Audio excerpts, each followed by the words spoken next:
A powwow is really just somewhere where you can really be social and learn about the culture.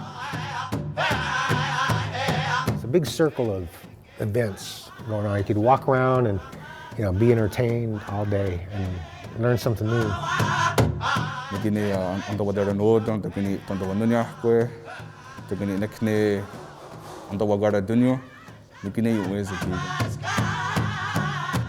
think it's culture at its finest. I would describe the Seafair Powwow as a gathering of community, a connection to culture, and a revitalization.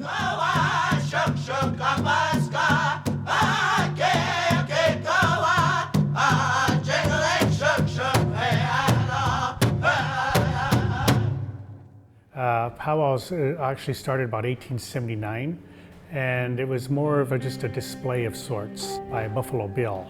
However, when natives, when they eventually left these what I call a sideshow of Buffalo Bill, they would go back to the reservation and say, you know what, I think we'd like to have our own powwows.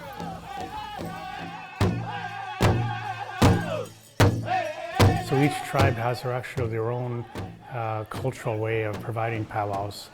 Some of them will do it for honoring of veterans, some of them will do it for even honoring of Washington's birthday, if you can believe that. We're doing it as part of the Seafair celebration.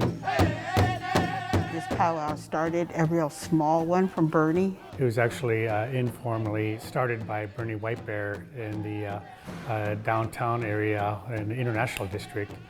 And by the late 80s, and they were able to actually put a full-fledged powwow on. We're not just one tribe, we're many tribes. So we try to represent as many tribes as we can and engage them and have them included as a family.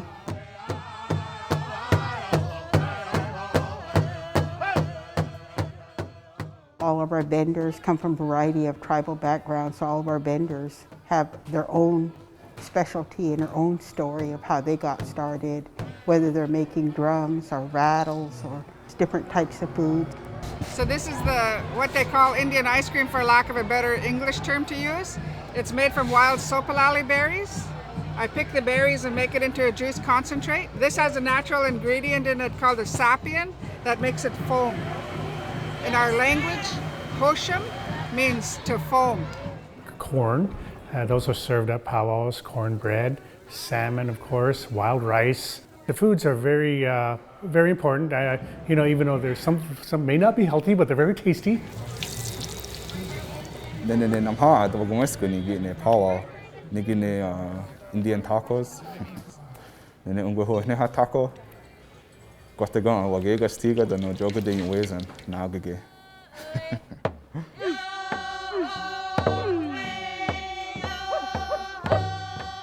Our particular powwow starts with a coastal grand entry, which is of coastal tribes and some of our Tlingit brothers and sisters that come in and bless the grounds of the circle. And then we also have our powwow grand entry.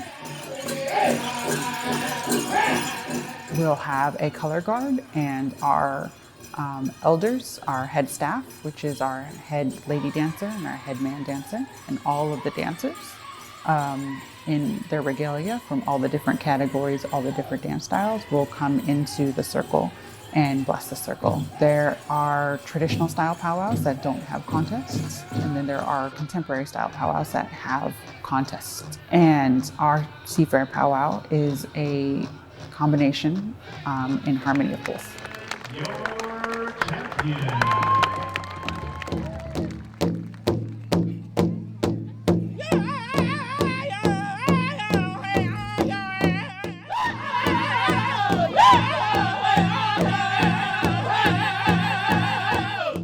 There's all kinds of dances. Again, there's jingle dress. There's crow hop. There's what's called high step. There's fancy dance.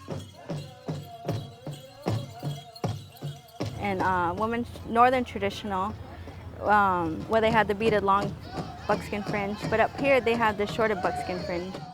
There's a lot of pieces that are passed down from grandparents, parents to children and grandchildren. And some of those pieces have been in the family for more generations than you can probably count. And each dance style has its own type of medicine. I'm a jingle dress dancer, and so that's one of the healing dances.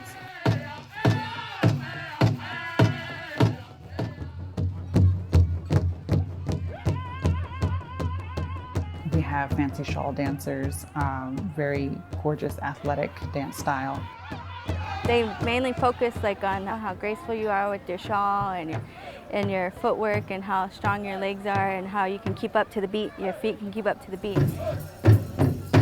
We wouldn't be able to have a powwow without the drummers, without the heartbeat, without that soul being there.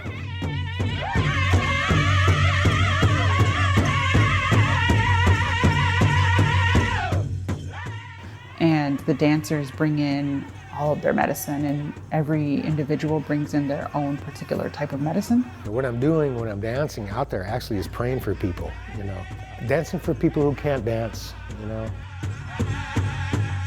The people that come to watch and enjoy and that need healing, maybe they're dealing with some hardship at home. They come here and they watch you, and then they take it home with them, and it brings them good feelings too.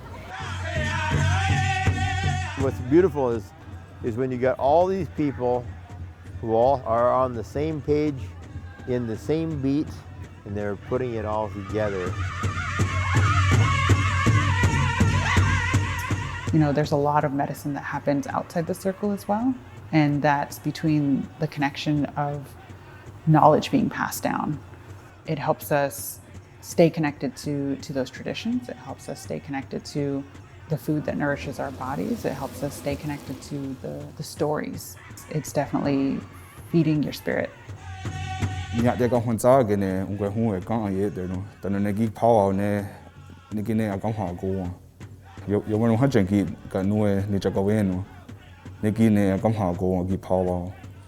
gives me that pride, that I'm so resilient, that I made it, If it wasn't for my grandparents and people that fought for these rights for us to have these events, it gives me real good feeling in my heart.